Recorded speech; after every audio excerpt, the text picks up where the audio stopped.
Assalomu alaykum aziz yurtdoshlar. Qarshimizda turgan ushbu mashina 25-martdan boshlab ishlab chiqarishni boshlangan BYD Silion EV05. Ushbu mashinamiz ko'rib turganinglardek yangi chiqqan bo'lib, EV07 ni bilsanglar, shuni sal kichikroq qilib chiqarilgan. BYD Yuan plusdan jinday kattaroq, uzunligiga ham kattaroq, lekin so'ngdan eniga kichikroqqa o'xshaydi. Mashinani ko'ringlar, orqalarini ham o'sha Silionga o'xshatishgan ozgina. Ushbu mashinamiz BYD so'ngga o'xshab 3 ta pozitsiyadan iborat bo'lib, mana shu ko'rib turgan mashinamiz maksimum pozitsiyadagi va motori 160 kW va ushbu mashinada 60.9 kWh batareyaga jihozlangan bo'lib, ushbu mashinamiz to'liq zaryad bilan 520 km masofa bosib o'ta olar ekan. Ushbu mashinamiz ham har bitta mashinamizga qatori smart drivinglardan biri bo'lib, 3-pozitsiyamizda ushbu mashinamizda balon diskasi 18 bo'lar ekan. Boshqa nimalari 215 ga 55 R18 va diskasi mana bu ko'rinishga ega bo'ladi. Bu mashinamiz o'sha beskruchli dostop, hamma narsasi bor. 3-pozitsiyasi mana hatto orqa oynalari ham qoraytirilgan holatda bo'lar ekan. Ushbu mashinani salonlarini ham bitta ko'rib qo'yamiz.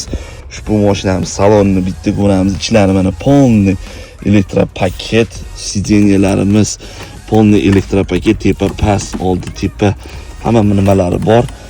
Xuddi Silionga o'xshagan nima saloni tomida lyuklari ochilmaydi, Silion 07 kabi. Va Silion 07 kabi mana bu turgan joyi mana xuddi shunaqa ko'rinishga ega.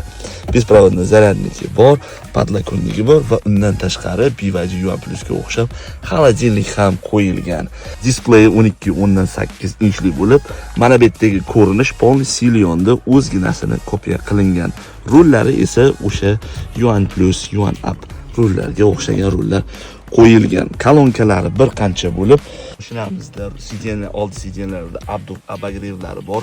Salon polniy podsvetkali yonadi. Eng qizig'i shundaki, ushbu mashinamizda ko'p smart drivingga olib tashlangan 2.5 pit M tozalagich qayta qo'yilgan. 3-pozitsiyasida bagaji elektrik ochilib yopilar ekan. Qolganlarida esa mexanik ochilib yopilar. Bagajni ham bitta ko'rib qo'yamiz bahonada. Bagaji ham anchagina katta hisoblanar ekan.